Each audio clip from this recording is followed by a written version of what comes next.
यस्तो निया छ है के ल यो मैले लाउने त यो।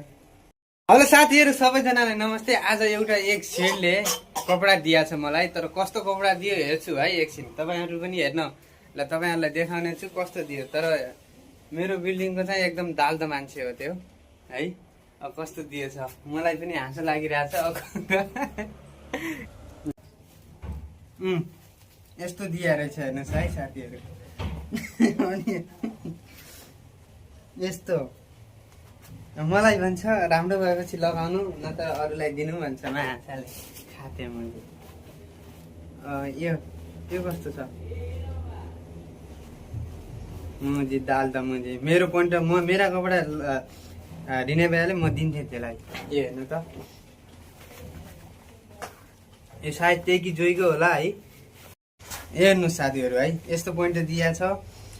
नभए तँ लगाउनु तँलाई भएपछि, यदि भएन भनेपछि कोही आफ्नोमा तेरो मान्छेलाई दिनु भन्यो होइन।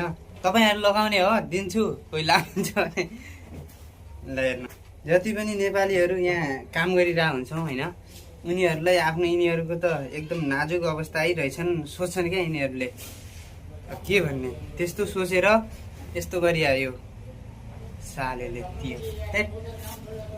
राम्रो मान्छेहरू त ठुलो मान्छेहरू त राम्रै खाले दिन्छन् होइन। त्यसको बुढीको होला सायद साले। छोरी पनि कस्ती छ भनेपछि पुरा टाँक गोडा जस्तै टकटक यस्तै उस्तै लग्यो।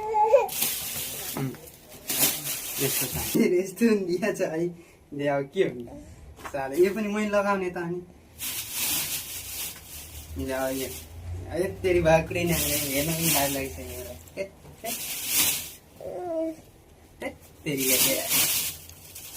ल।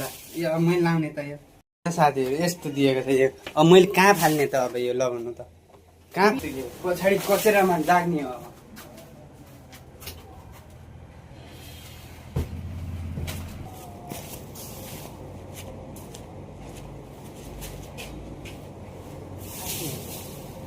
ठास्दै बाहिर मैले त अब किन राख्ने बानी। हामीहरू अब जति पनि यता काम गरिरहेको हुन्छौँ ती मान्छेहरूलाई वादबिनहरूलाई यिनीहरूले के ठानिरहेको हुन्छन् भने एकदम काहीँका भिखारी होइन, खाना नपाएर आएका, लाउनु नपाएर आएका सोध्छ। यस्तै छ साथीहरू। अब के गर्ने, अब फेरि पनि यस्तै नयाँ यस्तै खाले भिडियोहरू हेर्नको लागि चाहिँ हाम्रो च्यानललाई चाहिँ लाइक कमेन्ट र सब्सक्राइब गर्न नभुल्नु होला। धन्यवाद सबैजनालाई।